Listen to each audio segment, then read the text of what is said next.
होती है तलाक के 4 साल के बाद में जब वो आईएएस अधिकारी बन जाती है, तो जब अपने ऑफिस पे आती है तो अपने ड्राइवर को बोलती है कि जो यहाँ के सबसे फेमस चाट वाला है, आप जा कर के मेरे लिए चाट पार्सल करा के मेरे लिए लाओ। ड्राइवर जाता है दोस्तों, जा कर के चाट पार्सल करा के लाता है। लंच के टाइम में जो आईएएस अधिकारी होती हैं, उनका पर डे का जो रूटीन है वो नाश्ता के तौर पे चाट ही होता है। और चाट उनको इतना पसंद आ जाता है कि रोज रोज जो चाट है वो मंगवा के वो खाने लगती है। एक दिन के सुबह में होता है, जब अपने ऑफिस आ रही होती है तो जो चाट के दुकान वाला जो है अपने दुकान को लगा रहा होता है सुबह में। और चाट के दुकान वाला कोई दूसरा नहीं, इनके तलाक शुदा जो 4 साल पहले जो तलाक हुआ तो पति ठेला लगा रहा था। जब वो देखती है, देखने के बाद में दोस्तों दंग रह जाती है। एक दिन सुबह में अपने ऑफिस पे बुलाती है। दोस्तों ये पूरे कहानी को शुरू करने से पहले मेरा ये एक छोटा सा परिचय। मेरा नाम मुस्तफ़ा और इस वीडियो में आप सभी लोगों को बहुत ही स्वागत है। अगर आप मेरे चैनल पे नए हैं तो मेरे चैनल को लाइक एंड सब्सक्राइब जरूर करें दोस्तों। एक ऐसी सच्ची घटना है जो कि दिल को छू जाने वाली है। चलिए दोस्तों वीडियो को शुरू करते हैं। एक लड़की होती है जिसका नाम होता है सोनम, पटना का रहने वाली होती है दोस्तों। उनके पिताजी टीचर होते हैं सरकारी गवर्नमेंट में, और वो 3 बहन 2 भाई होती है। दोनों बहन के शादी हो जाने के बाद में दोस्तों जब ये बचती है तो इनके पिताजी का कुछ समय के बाद में रिटायरमेंट हो जाता है। रिटायरमेंट होने के बाद में दोस्तों पिताजी सोचते हैं कि दोनों बेटी का जैसे मैंने शादी कर दिया अच्छे से, वैसे जैसे एक बेटी बची इसका भी शादी हम अच्छे तरीके से कहीं कर देंगे। वो लड़के ढूंढने के तलाश में लग जाते हैं। कुछ समय के बाद में दोस्तों वो लड़के को ढूंढते हैं। लड़का मुजफ्फरपुर का रहने वाला होता है। वो अपने पिताजी का और माता का एक लौता लड़का होता है, और उसके पिताजी का जो है बहुत ही अच्छा प्रॉपर्टी था अभी। और पिताजी कुछ समय के बाद में दोस्तों जब वो बूढ़े हो जाते हैं तो पूरा प्रॉपर्टी डीलर का जो काम करते थे पिताजी, वो लड़का जो है वो संभालने लगता है। और संभालते संभालते तो उस प्रॉपर्टी को ये बहुत ही बड़ा कर देता है। बड़ा करने के बाद में और ये अपना खुद का एक साइड से बिजनेस भी चालू कर देता है, और इसका भी जीवन बहुत ही अच्छा से चलने लगता है। और इसी घर में वो अपने लड़की का शादी जो है वो तय कर देते हैं। शादी तय करने से पहले दोस्तों जो दोनों लड़के लड़की एक दूसरे को जो है वो मिलने के लिए आते हैं। तो सोनम जो है अपने पति से बोलती है कि आप शादी के बाद में हमसे एक वादा कीजिए कि आप मुझे पढ़ाइएगा, क्योंकि मैं पढ़ने में बहुत ही टैलेंट हूँ और मेरा सपना है कि मैं पढ़ लिख के कोई आईएएस अधिकारी बनूं। मेरा यही सपना है। दोस्तों उसके पति बोलता है सुनील कोई बात नहीं है, घर पे क्या काम ही है, घर पे खाना बनाना है, खिलाना है, और जो समय बचेगा उसमें तू अपना पढ़ाई कर लेना। फिर दोस्तों शादी हो जाता है दोनों को बहुत ही अच्छे से। दोनों का जिंदगी बहुत ही खुशहाल तरीके से जाता है। कुछ समय के बाद में दोस्तों जब इसके शादी होने के बाद में इसके जो सुनील के जो दोस्त लोग हैं वो लोग बोलता है कि सुनील शादी कर लिया, पार्टी नहीं देगा। सुनील बोलता है क्यों नहीं, पार्टी जरूर देंगे। दोस्तों अपने बीवी को बोलता है कि आज शाम को मैं दोस्तों लोग को पार्टी रखूँ, मैं जाता हूँ पार्टी देने के लिए। बोलते कि कोई बात नहीं, जाइए आप टाइम से घर आ जाइएगा। जब ये जाता है पार्टी देने के लिए, वहाँ पे पूरा शराब की बोतलें, चिकन मटन का ये पूरा पार्टी दे रहा था। दोस्तों लोगों ने बहुत ही उसको जबरदस्ती किया कि नहीं सुनील तुम भी कुछ इसमें से, कि नहीं सुनील तुम भी इसमें से कुछ खाओ पियो, साथ में बैठे हो, अच्छा नहीं लग रहा है। बहुत ही कोशिश करने के बाद में दोस्तों ये सुनील जो है शराब को हाथ लगाया। उससे पहले सुनील बहुत ही शरीफ लड़का था, शराब को कभी हाथ नहीं लगाता था, कोई नशा नहीं करता था, बिल्कुल ही शरीफ इंसान था। जब दोस्तों थोड़ा सा शराब को हाथ लगाया, धीरे धीरे करके दोस्तों उसी समय इतना शराब पी लिया कि उसे चला नहीं जाता था। दोस्तों लोगों ने कैसे भी करके जब उसको घर पे लाया, उसकी बीवी देखी तो बहुत ही परेशान हो गई। बोले कि चलो कोई बात नहीं, आज का दिन है, गए थे पर डे का इसका इतना लत लग गया शराब का कि रोज देर रात तक घर आना शराब पी करके। इधर जो पत्नी सोनम बोलती थी इसको मारना गाली देना, पर डे का इसका आदत लग गया। जब ये पढ़ने बैठी थी तो इसका कॉपी किताब जो है वो जला दिया। बोला कि मेरे घर में कोई पढ़ाई वढ़ाई नहीं चलेगा, तू बहुत तेज हो गई है, तू हमको बहुत ज़्यादा समझा रही हो। ऐसे करके इसको जो है बोलता था। कुछ समय के बाद में दोस्तों सोनम इतना परेशान हो गई कि पूछिए मत, और ये इतना सहने लगा ना, कुछ समझ में आता था। कुछ समय के बाद में दोस्तों सोनम जो है अपने घर पे फोन करती है, पिताजी को बोलती है कि पिताजी आप आइए, मैं आपके साथ में घर आना चाहती हूँ, ताकि मैं यहाँ पे बहुत ही परेशान हूँ। पूरी बात को बताई। सोनम के पिताजी जो है वो घर पे आते हैं। घर पे आने के बाद में जो है सुनील को बहुत ही समझाते हैं कि बेटा ऐसा क्या कर रहा है, ऐसा नहीं करना चाहिए, ये अच्छी बात नहीं, ये गंदी आदत है। तो दोस्तों सुनील बोलते हैं हाँ पापा जी कोई बात नहीं, मैं ऐसा कुछ नहीं करूँगा। समझा के अपने घर चले जाते हैं। फिर से दोस्तों सुनील का वही आदत, शराब पीना, देर रात तक घर आना, सोनम जो भी बोलती थी उल्टा इसको मारना, गाली देना, इससे बहुत ही वो परेशान हो चुकी थी। फिर से दोस्तों दोबारा अपने पिताजी को फोन करते हैं कि पिताजी आप आइए, मैं आपके साथ में आपके घर जाना चाहती हूँ, नहीं तो मैं यहाँ पे एक दिन भी नहीं रह सकती हूँ। उसके पिताजी आते हैं और सुनील के पिताजी से बोलते हैं मैं अपने बेटी को अपने घर लेके जाना चाहता हूँ। उसके पिताजी बोलते हैं सुनील के कि हाँ इसमें मैं माना नहीं कर सकता हूँ, क्योंकि मेरे आंखों के सामने रोज इसको मारता है, गाली देता है, जैसे आपकी बेटी है वैसे मेरी भी बेटी है, मुझे भी देखा नहीं जाता, और मैं भी बोलता हूँ तो उल्टा में हमको भी बोलता है, मारने को बोलता है, गाली देता है, तो मैं कुछ बोल नहीं पाता हूँ। आप इस दोस्तों क्या होता है कि सोनम के पिताजी उसको अपने घर लेके चले जाते हैं, और जब ये शाम को सुनील घर पे आता है तो देखता है कि सोनम नहीं, अपने पिताजी से पूछता है कि वो कहाँ पे है। इसके पिताजी बोलते हैं कि उसके पिताजी आए थे, अपने बेटी को बुला के घर लेके चले गए। ये बहुत ही गुस्सा हो जाता है, फोन उठाता है और फोन पे सोनम को भी गाली देता है। फिर उसके पिताजी के पास में फोन लगा हुआ है, उसके पिताजी को भी गाली देता है कि आप बिना मुझसे पूछे अपने बेटी को क्यों बुला के लेके चले गए। ये वो बहुत ही गाली देता है। गाली देने के बाद ना दोस्तों बोलता है कि मैं सोनम को नहीं रखूंगा, मैं तलाक दे दूंगा। सोनम ये बोलती है कोई बात नहीं, वैसे जिंदगी से अच्छा है कि मैं तलाक लेकर के अपने घर पे रह करके मैं अपने पढ़ाई को जारी रखूंगी। अपने पिताजी से बोलती है पिताजी कोई बात नहीं, आप तलाक ही मेरा कर दीजिए। पूरा तलाक का फिलअप होता है दोस्तों।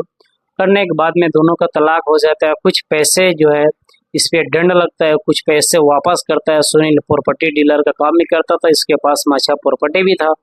कुछ पैसे देता है, उस पैसे से सोनम जो है पिताजी के पैसे से जो है वो पढ़ाई को जारी कर देती है।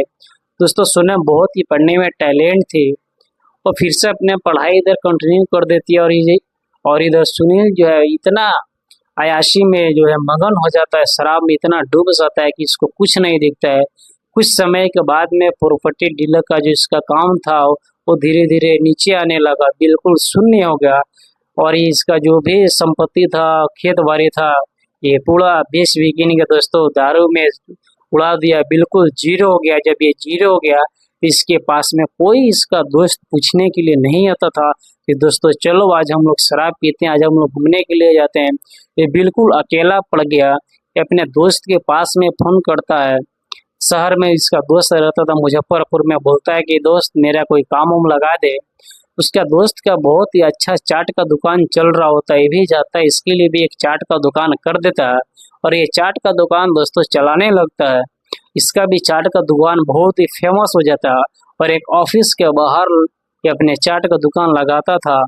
और उसी जिला में जो है जो सोनम का जो है आईएएस अधिकारी का जो ट्रांसफर है हो जाता है, और वो अपने ड्राइवर को बोलती है कि आप मेरे लिए चाट लेकर के आओ, जो यहाँ का सबसे फेमस चाट वाला है। और दोस्तों ड्राइवर जो होता है जा कर के चाट लेकर के आता है सोनम के लिए, और वो सोनम का रोज का पर डे का जो लंच का रूटीन था वो बन गया था, चाट ही खाना है। और चाट उसको बहुत ही पसंद आने लगता। और इधर जो सुनील था वो दुकान जो किया था अपने बीवी के नाम से किया था, ताकि जो उसका पत्नी के बहुत ही उसको याद आने लगा था। जब पूरा संपत्ति खत्म हो गया, जब दोस्त लोग छोड़ दिया, जब ये अकेले रहने लगा था, तो इसके पत्नी को बहुत याद आने लगा कि मेरी पत्नी जो है वो कोई गलत बात मुझे नहीं समझाते थे, मुझे बहुत ही अच्छे बात समझाते थे, लेकिन उस वक्त मेरे को समझ में नहीं आया। आज मैं बहुत ही पछता रहा हूँ। शायद उस वक्त अगर मैं उसकी बातों को समझ गया होता तो आज ये दिन हमें नहीं देखना पड़ता। दोस्तों चाट का दुकान लगा रहा होता है, और उसी चाट के दुकान से ड्राइवर रोज ले आके सोनम को चाट देता था। एक दिन क्या होता है कि सोनम जो है सुबह में अपने ऑफिस आती है, ऑफिस आने के बाद में देखती है कि ये तो, और इधर सुनील जो है चाट का दुकान लगा रहा होता है। देखने के बाद में सोनम बोलती है कि ये तो कोई नहीं, ये तो सुनील है, मेरे पति है। दोस्तों, जब वो ऑफिस में लंच का समय होता है तो अपने ड्राइवर को बोलती है कि जो चाट का दुकान लगाता है उसको आप बुला के लाओ। जा करके ड्राइवर बोलता है कि आप अंदर जाओ, आपको मैडम बुलाई है। ये दोस्तों बहुत ही परेशान हो जाते हैं कि मैंने कौन सी ऐसी गलती कर दिया कि मुझे मैडम बुला रही है, मैं क्या करूं, मैं कौन सा ऐसा गलती कर दी, सोचने पे मजबूर हो जाता है। लास्ट में जब ये जाता है गेट पे और सोनम जो उधर है मास्क लगाई होती है, और सोनम का लाइफ स्टाइल दोस्तों पहले से बहुत ही चेंज हो गया था, क्योंकि वो आईएएस अधिकारी बन गई थी। आईएएस अधिकारी बनने के बाद में उसका लाइफ स्टाइल ही चेंज हो गया था। उधर सोनम के जिंदगी में बहुत ही बदलाव आ गया था। गेट पे जाके खड़ा हो जाता है और दोनों हाथ को जोड़ने लगता है, बोलता है कि मैडम मुझसे कौन सी ऐसी गलती हो गई, अगर मुझसे कोई ऐसी गलती हो गई है तो आप मुझे माफ कर दीजिए, ताकि मेरे घर पे मेरा सहारा देने वाला कोई नहीं है।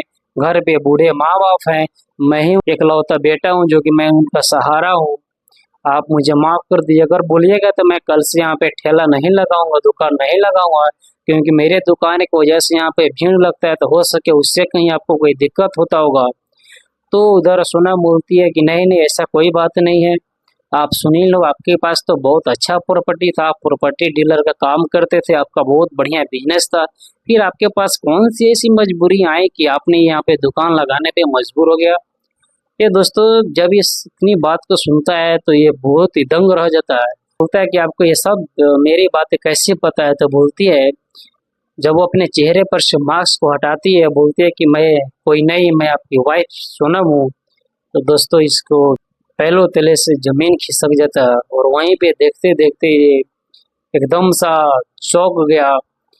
और चौंकने के बाद में जब वो सभी बात इससे पूछती है तो ये सभी बात अपने बताने लगता है कि मैं शराब में डूब गया था, इतने मगन हो गया था, मैं पूरा अपने प्रॉपर्टी को बेच करके शराब पी गया था, दारू पी गया, और जब मेरे पास कुछ नहीं बचा तो मेरे दोस्त लोगों ने मुझे अकेला छोड़ दिया था। तब जा कर के वो सब तुम्हारी बातें जो है मुझे याद आने लगे कि नहीं, तुम मुझे अच्छी बातें सिखाती थी, समझाती थी, मैं तेरी एक भी बात को नहीं माना। अगर बात को तेरे मान लिया होता तो आज मेरा ये समय नहीं था।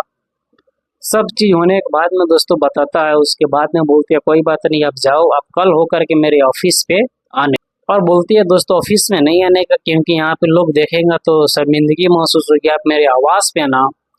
कल शाम के जब ये सोनम के आवास पे जाता है आईएएस अधिकारी के आवास पे जाने के बाद में सारी सभी बातें फिर से बताया, दोनों को बातचीत हुआ। बातचीत होने के बाद में सोनम को देख करके जो ये सुनील जो है रोने लगा, हाथ जोड़ने लगा, बोलने लगा कि आप मुझे माफ कर दो, मुझे एक बार और चांस दो, मैं तुम्हारे साथ में फिर से रहना चाहता हूँ, आप मुझे माफ कर दो, मैं ऐसी गलती नहीं कर रहा हूँ। जैसे मैंने पहले जैसे शरीफ था, बिल्कुल शराब को किसी नशे को हाथ नहीं लगाता था, मैं वैसा ही फिर से बन गया हूँ, और मैं फिर से तेरे साथ रहना चाहता हूँ। दोस्तों बोलते हैं कोई बात नहीं, मैं जा करके अपने पिताजी से पूछूंगी, पिताजी बोलेंगे तो मैं फिर से। सोनम जाती है अपने घर पे, पिताजी से बोलती है कि पिताजी सुनील जो है फिर से एक बार जो है चांस मांग रहा है, और वो बिल्कुल सब कुछ छोड़ दिया है, पहले जैसे शरीफ लड़का था, शरीफ इंसान तो ऐसे बन गया है,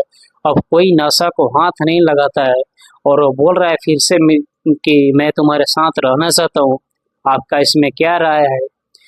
दोस्तों सुनील के जो सोनम के पिताजी होते हैं बोलते हैं कि बेटे जिसमें तेरी खुशी है उसमें मेरा भी खुशी है, अगर वो फिर से चांस मांग रहा है तो इंसान को फिर से चांस देना चाहिए, और उससे बिल्कुल ही हर चीज वो बातें पूछ लो। अगर वो सब चीज पहले जैसा इंसान बन गया होगा, शरीफ बन गया होगा, तो फिर से उसके तुम साथ रह लेना, इसमें कोई दिक्कत नहीं है, जिसमें तेरी खुशी है उसमें मेरा भी खुशी है। दोस्तों सुनम जो है सुनील को फिर से बुलाती है अपने आवास पे, बोलती है कोई बात नहीं, मैं आपके साथ में रहूंगी, लेकिन उससे पहले कि आप मुझसे वादा करें कि आप जैसे पहले शरीफ इंसान थे, किसी भी नशे को आप हाथ नहीं लगाते थे, तो वैसे रहिएगा, मैं आपसे के साथ फिर से रहूंगी। वरना कोई बात नहीं, मेरे पिताजी बोल रहे थे मेरा दूसरी शादी करने के लिए। इधर सुनील बोलता है कोई बात नहीं, मैं पहले जैसा था वैसे बिल्कुल अभी रहूंगा, आप इसमें कोई टेंशन और लेने वाली बात नहीं है। मैं किसी भी नशे को हाथ नहीं लगाऊंगा। दोस्तों दोनों का जो जिंदगी है फिर से एक हो गया और दोनों की जिंदगी में फिर से जो वापस खुशियां है वो आ गई और बोलती है कि कोई बात नहीं, आप संडे को जो दिन है मैं दोनों घर चलूंगी। जब ये दोनों संडे के दिन घर जाते हैं तो जो सोनम के जो सास ससुर थे, सुनील के माता पिता, जब इसको देखते हैं आईएएस अधिकारी के तौर पे और दोनों को एक साथ में, तो दोनों के आंख में आंसू आ गया और दोनों को बहुत ही खुशी हुआ और फिर से जो बिखरा हुआ परिवार था वो एक हो गया और दोनों सबके जीवन में फिर से खुशियाँ आ गई। दोस्तों कहानी आप सभी को कैसा लगा आप सभी लोग कमेंट करके जरूर बताइएगा और मेरे चैनल को लाइक एंड सब्सक्राइब जरूर कीजिएगा। धन्यवाद।